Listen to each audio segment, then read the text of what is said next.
You're watching Cricket World TV. This is Cricket World Live. Coming towards the closing stages of the ICC World 2020. Now we know that Sri Lanka will play in Sunday's final. They've beaten Pakistan by 16 runs today. Earlier there was a victory for England women over New Zealand women. That was a much more comprehensive win. Daniel Grummitt's with me once again. Hello, Daniel. Hi, John. Now let's start off by discussing the game that we've just been watching. Sri Lanka beating Pakistan. Pakistan posted a score of 130. Sorry, Sri Lanka, I should say, posted 139 for 4 batting first, and that was a score that I thought might just be enough to win, but as it turned out, not the case. Well, it was enough to win, but they just struggled throughout. But all the batsmen struggled, really. Very tired pitch. I hope they have a new one for the final, otherwise we might be in for a very low scoring final. Jai Warden and Dilsh at the top of the order got off to a pretty quick start in the power play, and then it was downhill from there, really, as the spinners and the slower ball. Gull bowled well at the end for once, and then Pakistan unfortunately couldn't manage to get there. I'll just take you very quickly through the scorecards. As you say, Javadina made 42, Dilshan 35, Sangakkara a swift 18, Jivan Mendes came in and made 15, Tisara Pereira unbeaten on 11, Angelo Matthews made 10 not out. Pick of the bowlers for Pakistan was Mohammad Hafiz, he took 1 for 12. Pakistan in reply then 123 for 7. They got a decent start. Mohammad Hafiz 42 for 40. He looked good to me, 4 fours and a 6, but that was pretty much it. Only Imran Nazir, who made 20, and Umar Akmal, who was not out on 29, reached double figures for the record. Nasir Jamshed 4, Cameron Akmal 1, Shoaib Malik 6, Shahid Afridi 0, Sahel Tanvir 8, and Umar Gul not able to repeat the heroics of the game against South Africa. He was unbeaten on 2, left the ball at a late stage, remarkably enough. Sri Lanka excellent in the field once again. Matthews 2 for 27, Janta Mendes the same figures, and Rengana Hirath, he was brought in for this game in place of the youngster Dhananjaya, and it proved to be an inspired pick, 3 for 25. Daniel, you've got a bit of a theory on Ajanta Mendes. Yes, he seems to go from good to bad, and he was due a good game this time. He did, and got 2 wickets, so good stuff from him. Theory proved, and I've got a very similar theory about Nasir Jamshed. He seems to go good bad as well. He got 50 in the last game and 4 today. So Sri Lanka are through, and thoroughly deserved. The packed crowd at the R Prima Days really enjoyed their victory, particularly towards the end when it became clear that Pakistan weren't going to get the winning runs. They'll play the winner of tomorrow's game between Australia and the West Indies. Before we move on to a bit of a preview of that game, earlier today we had England women winning they've only lost once in the last 25 games, and it really was a bit of a procession for them today, comfortably beating New Zealand by 7 wickets. I know you didn't watch the game, Danny. You're not really surprised when you sort of caught up with it a little bit later on. No, England women are just the most professional women's team by quite a distance, really. They're a triumph of organisation as much as anything, as well as world-class players, obviously. And New Zealand women rely a lot on one player who got out very early. Well, it happened again for poor old Susie Bates back in 2009 in both the World Cup final in Sydney and then the World 2020 final at Lords. She got out early. New Zealand just couldn't recover, and that was the end of that. I mean, it was after 5 balls, and at that point I tweeted, that's the end of the game. England in the final, well played. So we know England are in the final of the women's game. They'll play the winner of Australia against West Indies tomorrow. So there's potential there for confusion, because obviously both men's and women's semi-finals are between the same 2 sides, which is, I don't think has ever happened before in the 2020 format.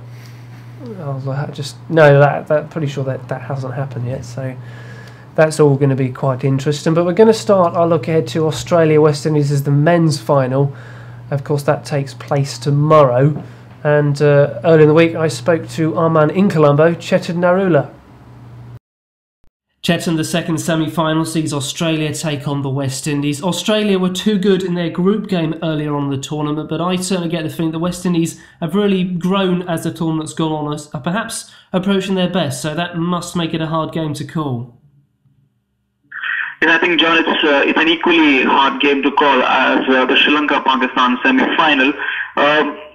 if you think that maybe Australia have an advantage, given that they won the first game in the group stages when they played West Indies at Colombo, gives them any sort of advantage, I think it's a little bit of a miscalculation on their part. Obviously, Australia have done very, very well as the tournament has progressed, but again, West Indies have also not done that badly either. And if you consider that particular game, on that particular night, West Indies did manage to score 190, one of the highest scores in this particular tournament so far. Yes, Australia were going very, very well. Warner and Watson had given them a very, very good start, and Mike Hussey was also batting like a dream. And when the rain came down, by the Duckworth-Lewis method, they were ahead. But we've seen how the middle order, how the Aussie middle order struggles against slow bowlers, against spin bowlers, and just generally struggles, and they have lacked the match practice that they would have otherwise liked, purely because Shane Watson has just been very, very good for them. So you cannot say, you know, if the match had stayed dry and we had the whole 20 overs in that Australia innings, it would have been a very close chase.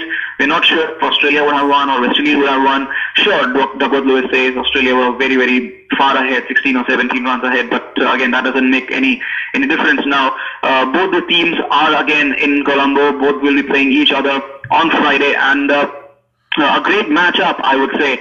And this is Australia's best chance to prove once and for all that they are also good in the T20 format, that they can do something in the T20 format. They reached the finals last year. Probably they will want to go one better this time. But again, if you look at their one weakness, it's really apparent that they are very, very much dependent on Shane Watson. And Watson just had one failure with the bat. So against Pakistan. So you can count on him that he will be scoring runs again. That failure is now out of the way for him. And given their bowling, I think the makeup of their bowling is quite good, with the fact that Xavier Doherty is now back into the attack along with Brad Hogg. I think they form a good spin attack. Mitchell Starc has been exceptional for Australia in this particular tournament. I think given these conditions, he's been able to swing the ball.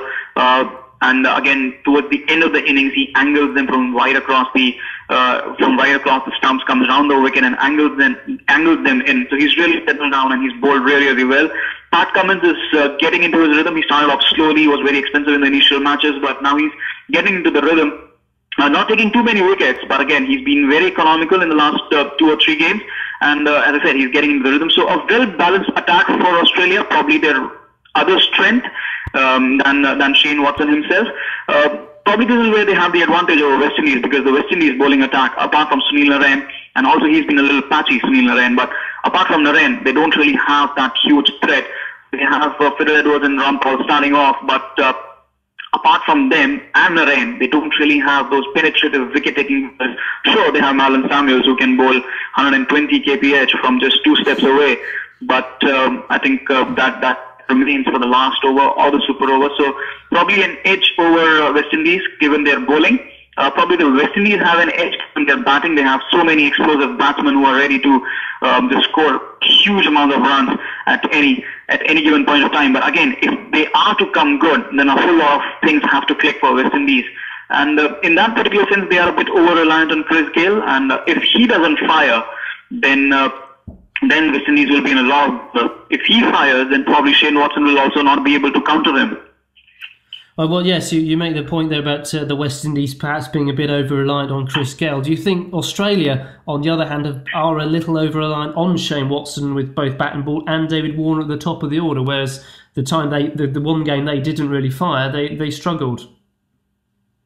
Yes, I think that over-reliance is there in both the sides. Probably a little more for the West Indies than for Australia, because the Aussie batsmen have not been tested. We don't know. I mean, they've just had the one failure against Pakistan, and it goes to remember well that they have struggled against Pakistan over this past period of time. Even leading up to this tournament, they were struggling against Pakistan. So we can't really say if they will struggle against any other side, which does not boast of so many spinners. Pakistan bowled all 5 spinners and then only got Umar Gul. West Indies do not have as many spinners, so you can't really say if the Aussie middle order will struggle equally against the West Indies bowling. In that sense, yes, West Indies are a little more reliant on Chris Gayle, because if Gayle gets out early, it just takes out the belief system from West Indies. Yes, they have Marlon Samuels and Bravo and Pollard, but they haven't really fired. They have been tested against pace bowling, against spin bowling, and you can't really remember an innings except from probably Samuels and Bravo and maybe Johnson Charles, who came in with one innings. Apart from that, the lower middle order has not really fired, and that has been both against the spin and pace attacks. Australia, we know they have a weakness against spin, but West Indies do not boast of as many spinners. So I would say West Indies are more reliant on Chris Gayle than Australia are on Shane Watson. So Chetan, I'm going to put you on the spot now. Who's going to win it? I would put my money on Australia because given that they are a very mentally strong side, and even if Watson gets out early, they will not lose heart and they'll still try and go for it. And Warner has not had a very, very big innings in this particular tournament. He's made some starts, but he's not come good. So I would put my money on Warner and Hussey to see them through. So Australia for me here. Yeah, I think I'm going to go and agree with you, Chetan, and not just because you're leading our prediction league. I think they'll bounce back from their defeat to Pakistan. They didn't enjoy that one little bit, so they'll be too strong for me as well.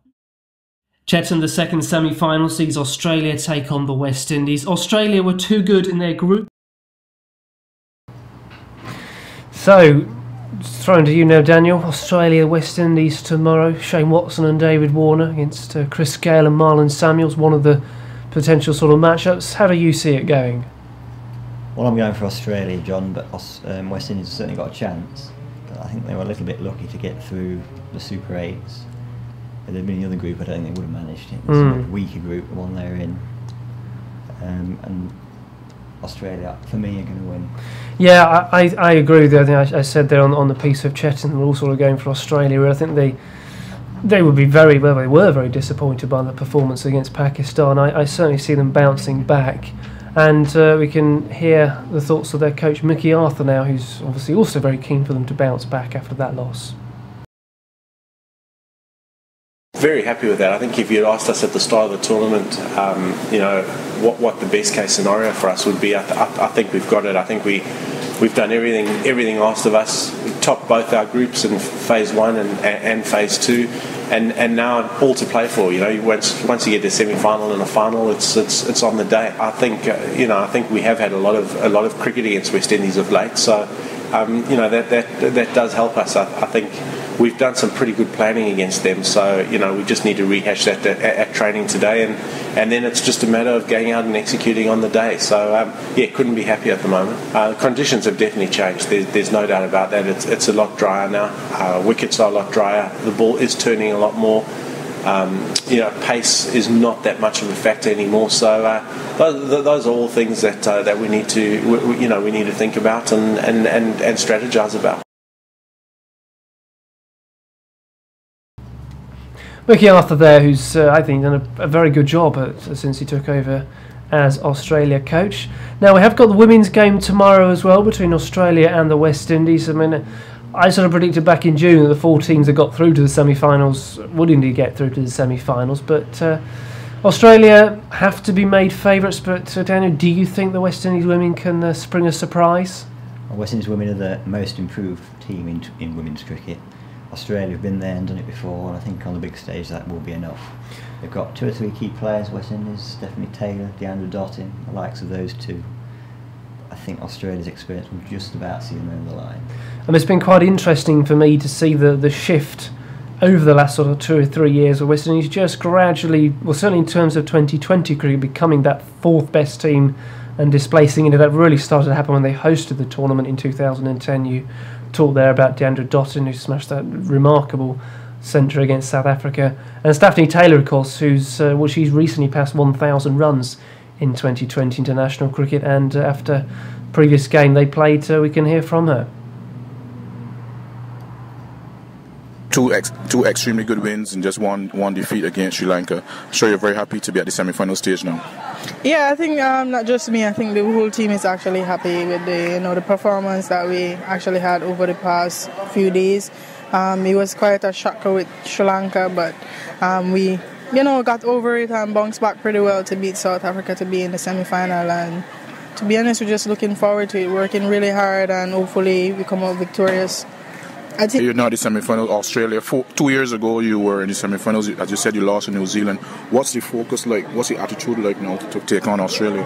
Yeah, we played them in the warm-up game, and we saw a little thing, but it wasn't so much. And for the past, we've been hearing the scores, and I know Australia is a good team. They're going to come at us hard, and to be honest, we're ready for the fight. I mean, we came this far, and we want this. We really, really want this. So we're just going out there to do our best. Stafanie Taylor there, looking ahead to tomorrow's semi-final between Australia and the West Indies. Before we go then, I had a chance to talk to former England opening batsman Mark Butcher earlier on in the week, and I asked him about his prediction for, basically I asked him to pick who would win the World 2020. He actually gave me two answers. He actually told me who he thinks will end up in the final. Four best teams have got through to the semi-final. Best teams have got through to the semi-finals. So let's have your prediction for a winner. Oh, bloody hell! That is a really good question. Well, it's a full subcontinent semi-final, isn't it? So one of Sri Lanka and Pakistan are going to go out, and that game is virtually impossible to call because I think Pakistan have got some of the most dynamic 20-over sort of cricketers in the entire competition. However, with Pakistan, they blow so hot and cold, it's very difficult to tell. I think I'm going to have to go with Sri Lanka because they're at home, and they've got an enormous amount of quality themselves. So I'll go with Sri Lanka in the first one to get to the final, and simply because I'm a giddy romantic, I'm going to go for the West Indies to beat Australia and get through to the final. And barring that, you can make your own guesses. I haven't got a clue. Very honest of you, Mark. Thank you ever so much. And I should mention he was talking to us on behalf of Cricinfo there. So Mark Butcher reckons it's going to be a Sri Lanka-West Indies final. If you join us again tomorrow, we'll be able to tell you if he's got it absolutely spot on. Daniel, you're going with Australia. I'm going with Australia. So we're going to have to just wait and see on that one. That is just about it from us for today. Pakistan have not made it through to their third final. Sri Lanka have made it through to their second final by winning by 16 runs today. England have marched. Their sort of march continues. They have made it through to the final as well. Tomorrow we'll be back with all the reaction and a few more interviews and things besides after Australia-West Indies, the double header. Thank you to Daniel. Thank you. Thank you to Andrew, who's busy away producing the show in the background, and we'll be back tomorrow with more from Cricket World Live. I do hope you can join us then.